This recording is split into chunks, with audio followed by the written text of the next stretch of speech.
여러분 안녕하세요. 시골댁입니다. 오늘은 댓글 사연 하나 소개해 보도록 하겠습니다. 도시에서 살다가 시골 강가 마을로 귀촌해서 맑은 공기 마시고 행복하게 살려고 했는데 가슴 아픈 일을 많이 겪어 한이 많은 사람입니다. 어쩔 수 없이 강한 싸움닭이 되어버렸습니다. 농과 밭 사서 경영체 등록하고 조합원도 되었고 매년 집 재산세도 내고 하지만 찬밥에 도토리 되어버렸습니다. 그래도 씩씩하게 우리 부부 잘 지내고 있습니다. 시골에 살면서 나는 행복은 나누면 시샘을 하고 슬픔을 나누면 약점이 된다라는 것을 알았습니다.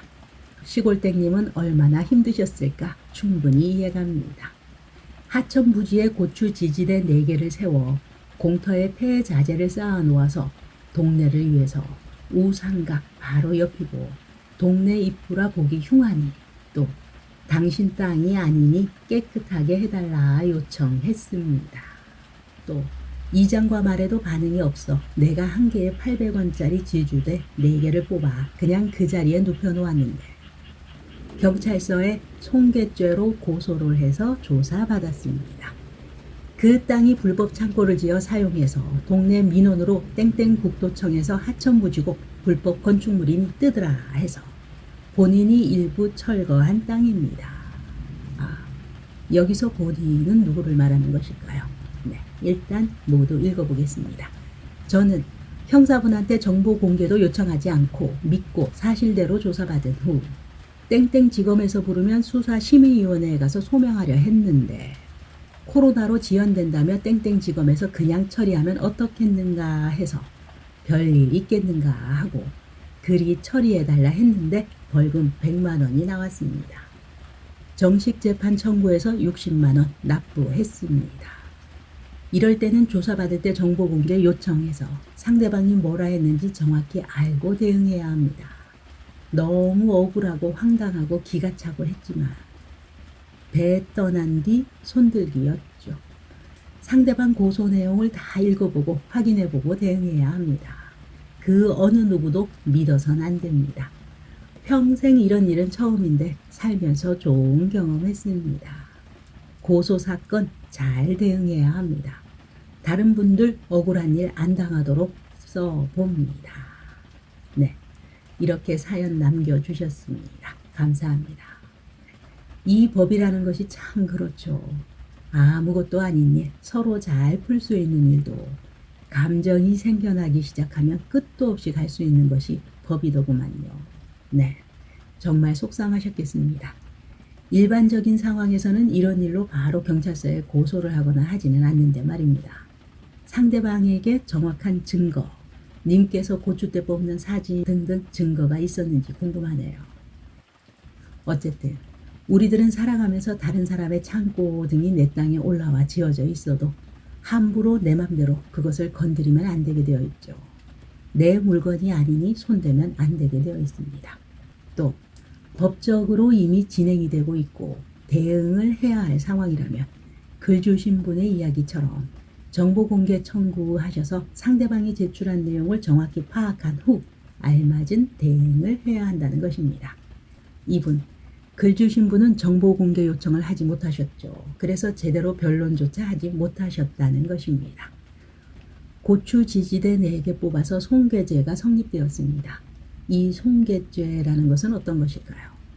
다른 사람의 재물이나 문서의 가치를 손상하여 성립하는 범죄이죠. 차량 손괴, 기물 손괴, 재물 손괴, 특수, 문서 등등 여러 가지 손괴죄가 있습니다. 이분이 뽑아서 눕혀둔 고추대 분명 비싼 것 아니죠. 한 개에 800원이면 4개에 3,200원입니다. 허나 문제는 이것이 내 것이 아니라는 것입니다. 정말 황당한 손괴죄는 얼마 전에도 있었습니다. 자신이 사는 엘리베이터 앞 거울에 붙어있는 전단지를 뗀 중학교 3학년 학생. 이 학생이 재물 손괴로 검찰에 송치되었었습니다. 학생은 승강기 내에 붙은 전단지를 무심코 뗐습니다. 거울을 보려는데 게시물 때문에 거울을 볼 수 없었던 것이죠. CCTV, 네, 요즘 어디 가도 다 있죠. 엘리베이터 안에 CCTV 있었습니다. 어쨌든 그렇게 3개월 후 경찰로부터 죄명, 재물 손괴로 검찰 송치가 되었다는 수사 결과 통지서를 받게 됩니다. 얼마나 놀랐을까요? 부모님도 학생도. 이것을 납득할 수 없었던 학생의 어머니 형사 측에 연락을 합니다. 불송치가 아니라 송치라면 혐의가 있다고 생각해서 올린 것이 아니냐. 왜 그렇게 생각했는지 묻고 싶다라고 했더니 형사가 하는 말. 학생의 행위에 위법성 조각사유 같은 것이 없고 혐의가 명백해 송치 결정을 했다. 행동 자체가 형법에서 규정하는 재물손괴죄 구성 요건에 해당한다. 또한 촉법 소년이 아니므로 자기 행동에 책임을 져야 하는 나이가 맞다라고 답했다고 합니다. 여기서 조각사유란 구성요건 해당성이 성립하나 실질적으로 위법이 아니라고 인정할 만한 특별한 사유를 말하는 것이고, 촉법 소년이란 형사책임 연령인 14세가 아니한 소년범을 말합니다. 그러자 그 학생 어머니 할 말 있죠. 해당 전단지가 불법 전단지다. 전단지를 붙인 사람이 신고한 것 아니겠느냐.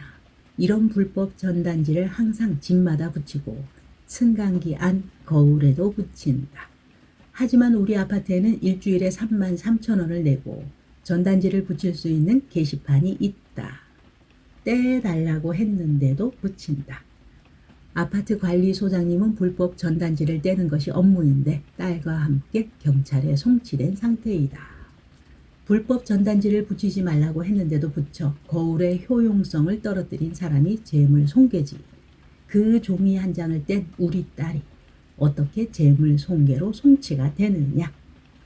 네, 이번 사건의 게시물은 아파트 내에 주민자치조직이 부착한 것으로 상업적 목적이 아니라 주민 간의 의견 수렴을 위해서 게시되었지만 여전히 관리사무소에 허가 없이 부착되었다라는 점에서 비인가 게시물로 분류된다고 합니다. 거울의 크기가 4뼘 정도인데 1뼘 반 정도가 A3 용지로 크기가 가려져 있었다. 우리 딸은 전단지에 관리실 도장이 없어서 그냥 뗀 거다. 집 앞에 붙는 헬스장 전단지와 똑같은 것 아니냐라고 했다고 합니다.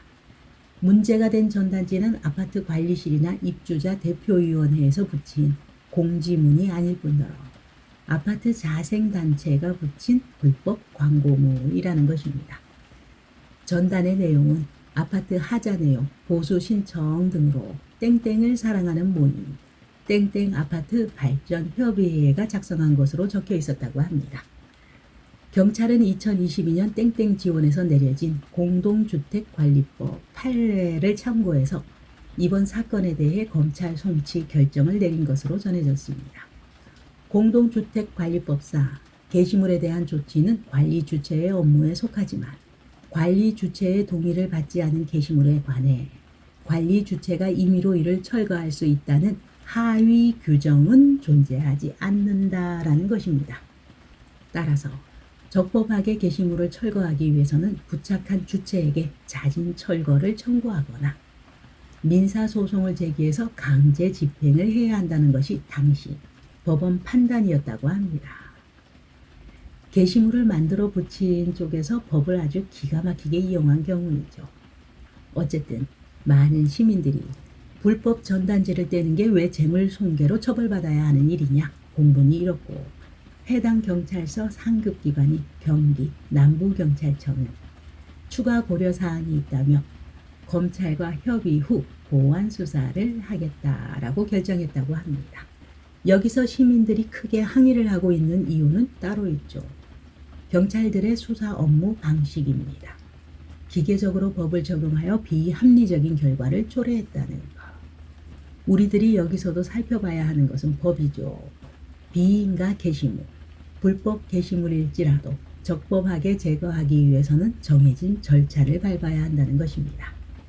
이렇게 단순한 불법 게시물이나 누군가의 고추대 하나도 재물손괴죄로 이어질 수 있네요.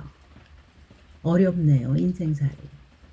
오늘도 여러분의 소중한 시간 저와 함께 해주셔서 대단히 감사합니다. 여러분 모두 사랑합니다.